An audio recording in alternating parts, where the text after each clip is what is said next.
It's hard with little dude. Like this dude needs supervision. Like apparently at all times. This is lame. He needs to get his stuff together. Exactly. Yeah, Come on. I know. I'm not talk to him, but like, Just get that glazed over look from him. Look, you need to create guidelines. gets this goofy little smile. I'm like, I don't know. I can't do anything. Give you the old smile and nod. Yeah. All right, Dad, fine. That was a really good impression of Waywin.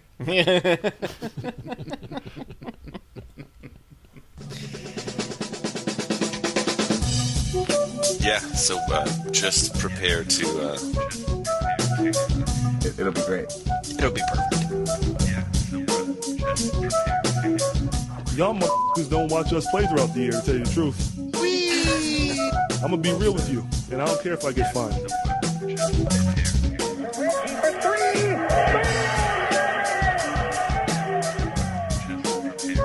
I got my sweet giraffe. Put some strings on. That train is off the tracks. Who doesn't love the bouncy castle? Hitler. Just prepare to. Yeah, so just prepare to be awash in unbeatable goodness.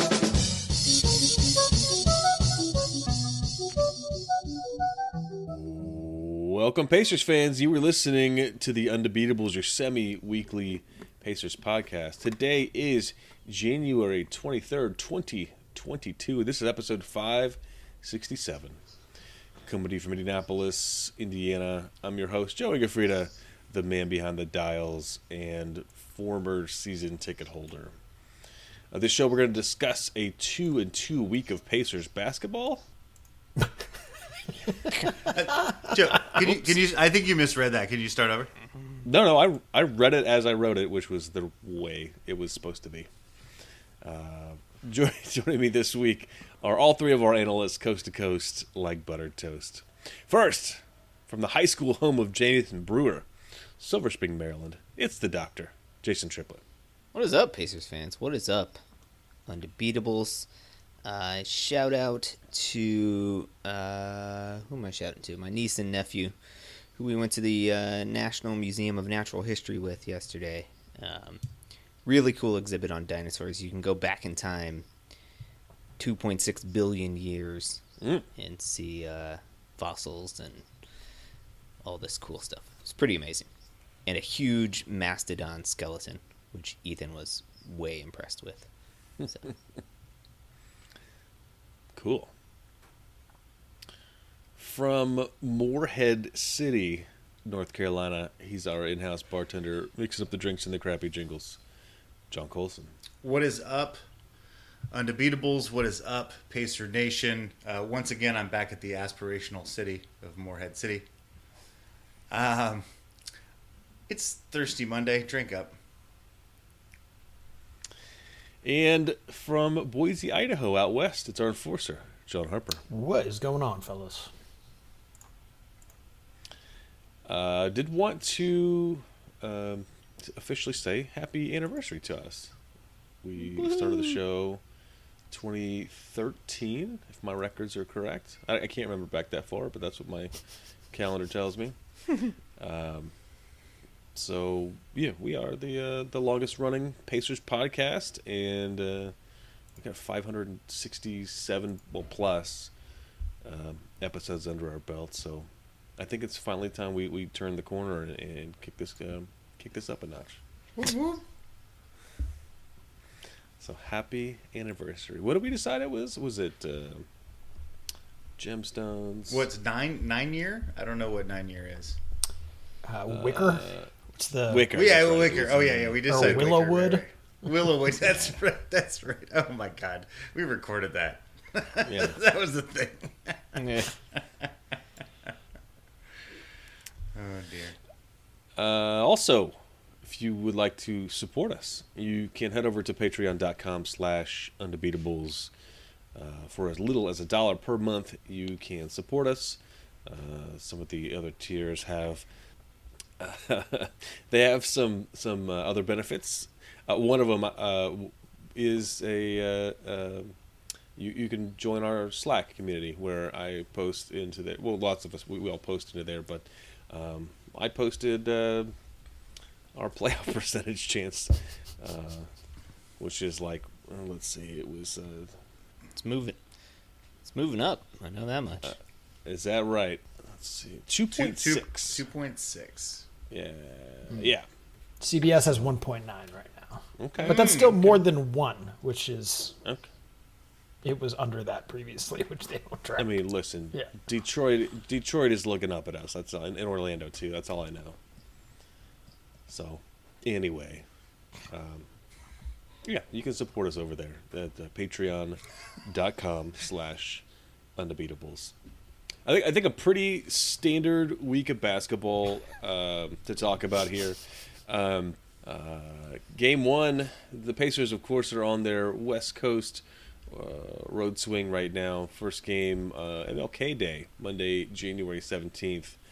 Pacers lose to the Clippers, 139-133. Made it sort of competitive at the end, but I don't know. Karis LeVert dropped 26. Domantas Sabonis looking good, 19 points, 11 rebounds. Justin Holiday, 18. On the bench, though, got some good action going on. Chris Duarte dropping 24.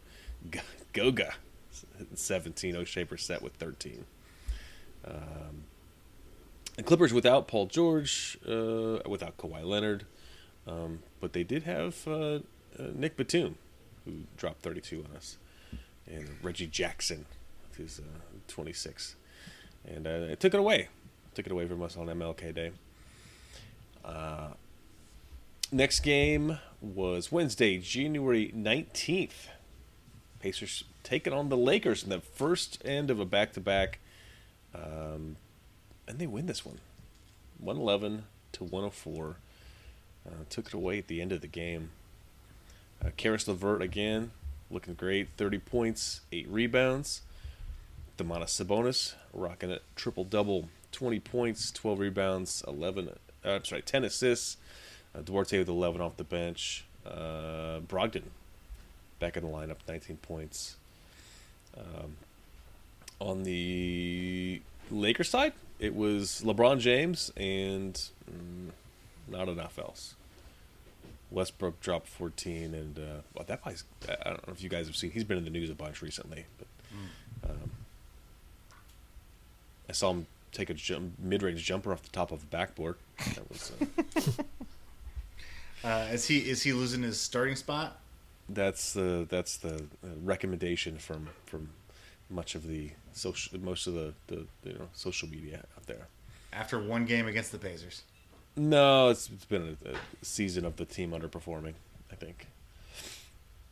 So okay, took a game in California on the road, and the second night of a back-to-back. Pacers go in with, well, here's the starting lineup: Torrey Craig, Justin Holiday, Goga Bitadze, Chris Duarte, and Kiefer Sykes, and they beat the Warriors 121-117 on the road on the back-to-back with essentially no starters or no projected starters.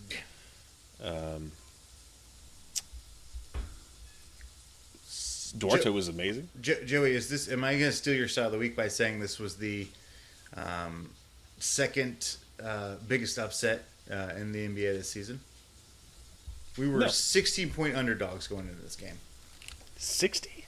16. 16. Oh, 16. Okay. And we showed up at their house, and we took it away. Even without Draymond Green, and I know that Klay Thompson is still a little rusty. They should have taken care of business, and they didn't. So it's an upset. Yeah, Duarte had 27, double figure points out of at least the rest of the starting lineup. Plus, Lamb had 14, and Isaiah Jackson had 15. Curry had a nice game, of course, 39 points, and Kevin Looney 13 and 15. But yeah, man, Pacers win. It's the fun. Bataze got tossed. Whatever. It's a good game. Standard. Pretty standard. And then to round out the week, Pacers take on the Phoenix Suns Saturday, January 22nd. They lose this one by 10, 113 to 103. And they were not going to win this game. But they're rolling the same lineup up. Brogdon hurt. LeVert hurt. Sabonis out. Turner out. Well, McConnell and Warren we knew.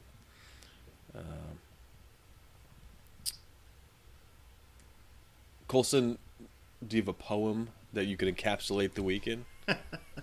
You know what?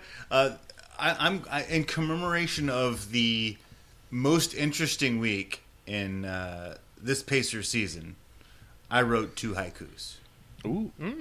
Yeah. So the first one, I'm referring to the Golden State game as I say, national TV. TNT is dynamite. Pacers lit the fuse. And then in response to the next game against the Phoenix Suns, this is my haiku poem for the High Life Haiku Pan Champagne of Poems segment.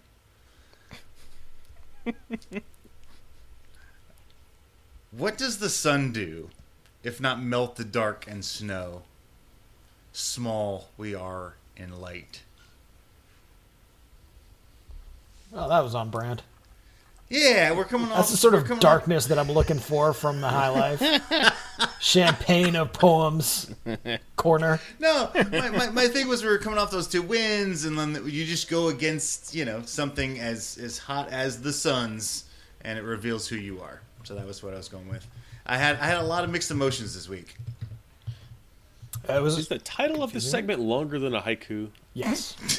Yes, you know what's always great about a haiku is when the author sits down and explains it to you. That's always the best part of a haiku. Yeah. Yeah, no, big shout out to the doctor who called this on the head. 2 and 2 week. Very confusing. Hopefully you're not too bummed out by our failure to tank right. I don't know. I'm torn, I guess. I don't know.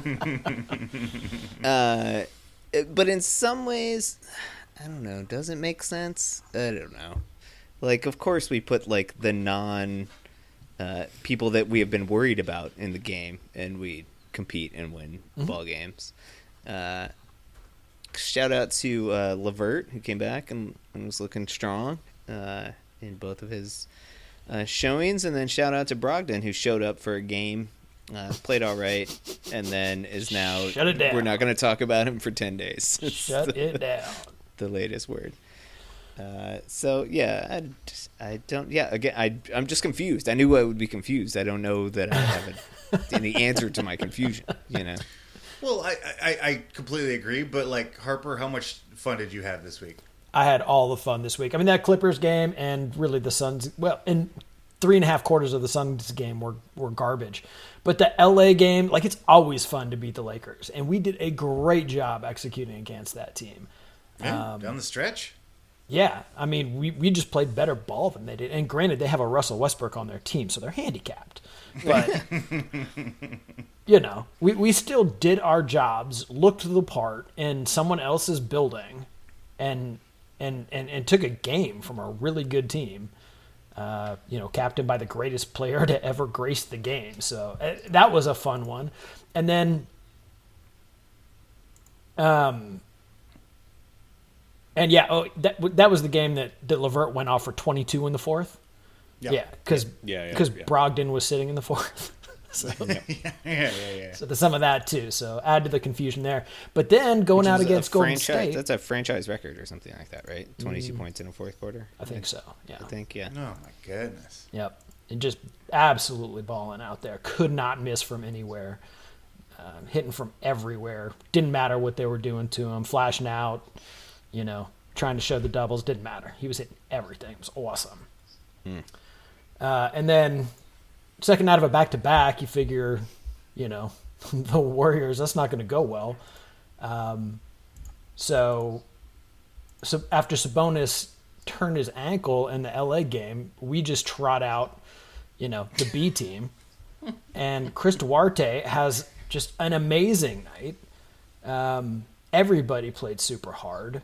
It looked like maybe we were going to let it go there in the fourth, but guys turned it around, worked through it, got to OT, and put that thing away.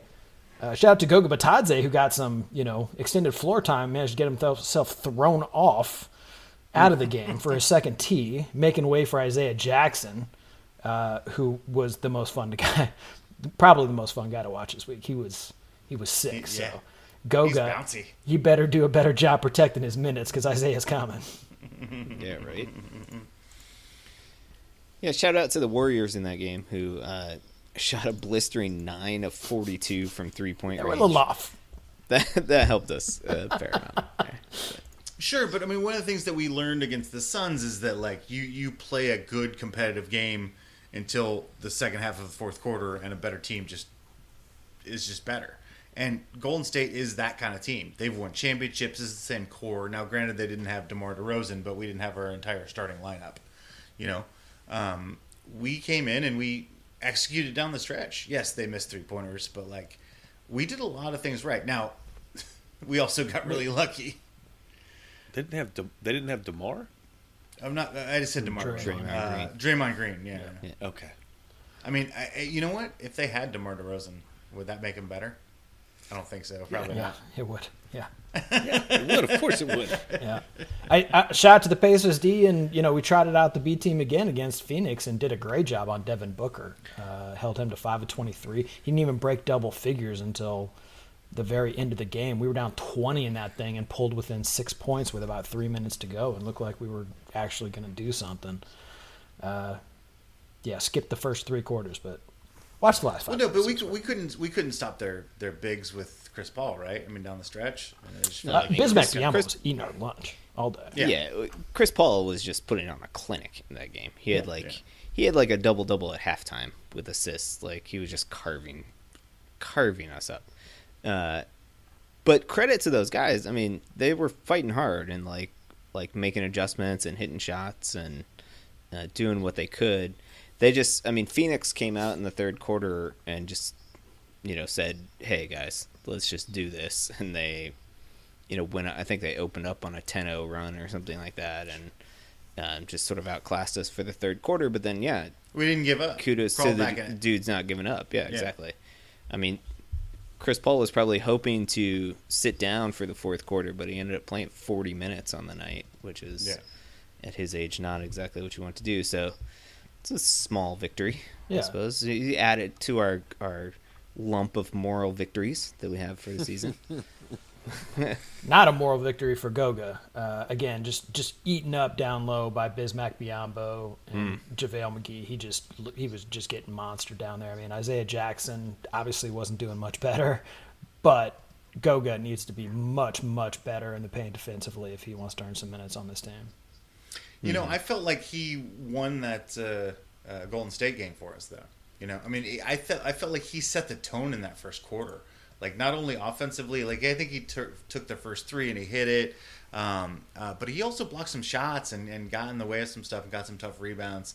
And I thought his first, his first pass was 8 minutes in the first quarter, really set the tone of that game. You're right, he ends up not being there at the end. But Kevin Looney goes 13 and 15. No, I'm not saying he wasn't great. I'm just saying for when he opened the game, I thought he was probably, giving Golden State more trouble than they thought they knew they were going to have because they don't have a lot of,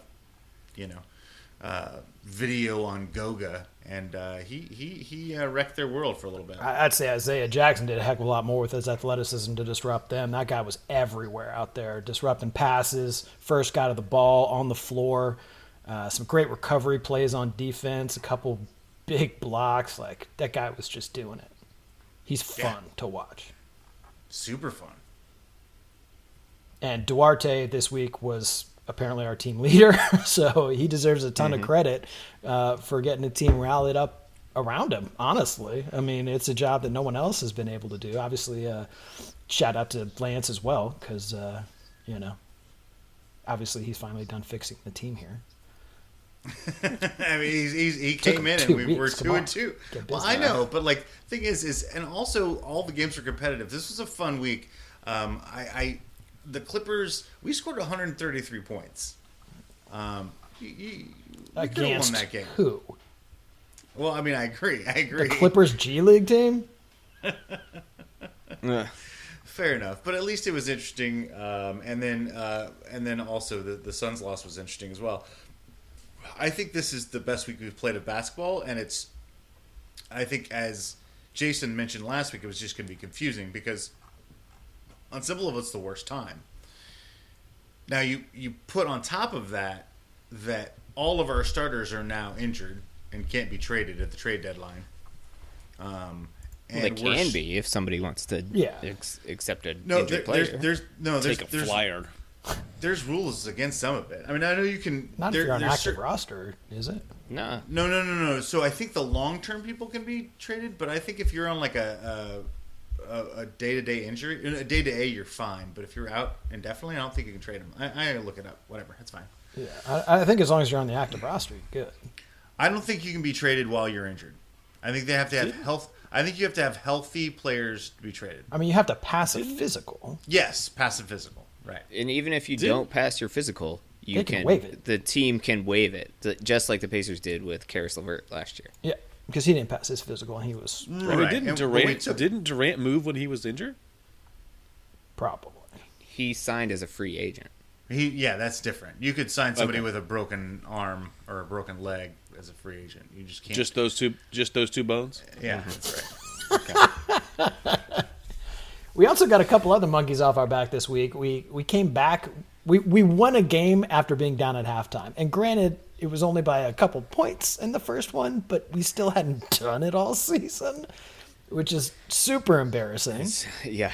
We also came back in a game in which we had been down 10 points, which, it's not outrageous, but, it's good to know that these guys are learning that they can, if they stick with it, can, play hard and come back and win games.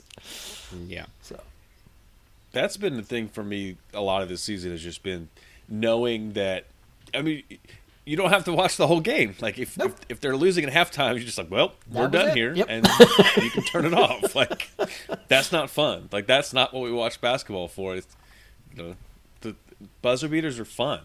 When either way, but like, the end of the game is supposed to be fun, and there's supposed to be some suspense because, when it's not fun. Yeah, and a game of runs when you're always on the bottom side. Yeah, well, yeah. I mean, I guess yeah. Like teams go down double digits all the time because it's a game of runs, right? It's not that rare. If you have a 0% winning percentage in those games, right, you're not very good. Yeah. So the Pacers now sit at what are we? 17-30, which still sounds atrocious. It is, in point of fact, atrocious. 7 games. We won some games though. No, 6 games out of the play-in now, and we extended our lead over the. Now we're 9 games ahead of Orlando, so that's good. Who continues to just lose every time they go on the floor. This week the Pacers round out the road trip Monday at New Orleans, who are a similar 17-28. So, that's a even matchup. Coin toss there. Pacers come back home briefly on Wednesday to host the Charlotte Hornets. I believe that's Pacers Butler co-branded hat night. I've been told a million times on the broadcast, so go catch that. And then the Pacers go back on the road for a back-to-back Friday and Saturday at OKC at Dallas. I mean, they're on the road, but you'd think we could at least pick up one of those. OKC not good. Dallas is playing really good ball of late. Yeah, so and it's a back-to-back. Very tough game. Yeah. On the road. What are you feeling, Joey? I say get out the broom. We'll sweep that for sure. Wow. We still got Duarte on the roster, right? We're good to go. Yeah, we got Duarte. Do we know anything about? So Levert is day to day with a calf injury. Mm-hmm. Brogdon, we know we're not even going to talk about for 10 days apparently. Turner stress fracture. I don't think we talked about this on the show yet. Yeah, it's not full blown, okay. so he can be back within 2 weeks potentially. Yeah. We can find out what that so means on the Thursday show. No, we're not going to see him this week, and we're not going to see him probably before the trade deadline. We're and then probably never going to see him Sabonis again in the Pacers jersey. Is prediction, hot take. Sabonis had an ankle injury and he's day to day. I'm assuming. Yeah, he rolled it. So no, they said day to day, but I also read that they're not gonna really talk to him again for another 10 days, so it's not day to day. Oh, really? Yeah, that's what I read. I mean, we're tanking. Right. Well, so yeah, that's the other thing is the trade deadline isn't until February 10th, right? So right.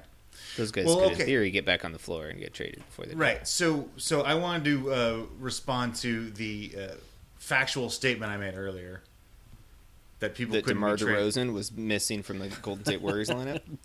No argument here, man. It's a misconception. Players involved in a trade generally must pass physical examinations with their new teams to make the trade official, and there have been certain situations where this becomes problematic. However, if you go in knowing that the player is injured, then the injured players are allowed to be traded. It is when things are caught off guard that it becomes a problem. So, there you go. Yeah. I mean, I think the hang-up, right, is that the people that would be trading for Miles Turner, Sabonis, or LeVert would want that player on the floor. They're not trading. They're trying to make a playoff run or something. Yeah, exactly. Yeah. We can talk more about it on Thursday, but I mean, the big thing is how it affects trade values, right? Right. For sure. Always with your economics lessons, Hyper. I mean, he's not wrong. Sure. 1 and 3. 1 and 3. So I think we're gonna sweep this week. Two and two. Say 1 and 2 and 2. I'm going to. Jason, what are you landing on? Yeah, I'm somewhere in the 1 and 3 to 2 and 2 range. Okay. I'll take 0 and 4 then. If nobody's got it, I'll take the sweep. Okay, I'll take the other 1 sweep. and 3 then. Sure. Okay. All right. So you're 1 and 3. I'm 2 and 2. Harper's 0 and 4. Joey's 4 now. I like it. Yep. We got this. And then next week we'll have to have the winner get a prize. Drink a High Life or something. Get a prize. You said High Life and prize are not in the same sentence. We'll sing you a song. Keep working on the prize. Yeah, we'll workshop that. Off air. Yeah. We'll be back with you on Thursday to apparently discuss Miles Turner's trade that Harper's sure about. Who do you think he's going to? Let's give him a tease tease. It. No, that is the tease. That was the tease. That's the tease. Okay. All right. Well, you will hear where Miles Turner is going on Thursday's show. Until then, you can hit us up on social media. We are on Twitter at Undebeatables. We're on Facebook.com/TheUndebeatables. Our website is TheUndebeatables.com. There's a contact form there. You can use that to send us a message. You can send us an email. Shout out at TheUndebeatables.com. And you can also get some of the last of the Smedium t-shirts over at the website /store before the new run comes out. We're deciding on final designs. Yeah, but don't you want to be a hipster and have the original design? Like, go ahead and get the shirt now, Yeah, for Because sure. then, like, it's going to be the new T-shirt, and everybody's going to have the new T-shirt. Yeah. I'm going to say, like, I knew them before, you know. Like, now they're the longest-running Pacer podcast of all time. But, like, I knew them back when they were just, four idiots talking on the radio. And that has changed. So much. So much. So. Oh, am I supposed to sing now? I mean, you don't have to. We got this cue, thing bro. down to a science after all these episodes, huh? For the architect, Donnie Walsh, and our once and always Hall of Fame coach, Bobby Sick Leonard. Turn out the lights. The party's over.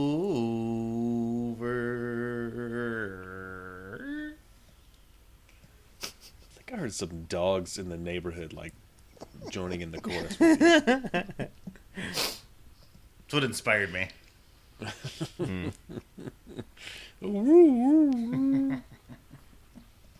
That was a pretty good dog impression, Joey. Thank you. Can you do it again? Woo, woo, woo. Spot on. Yep, nailed it.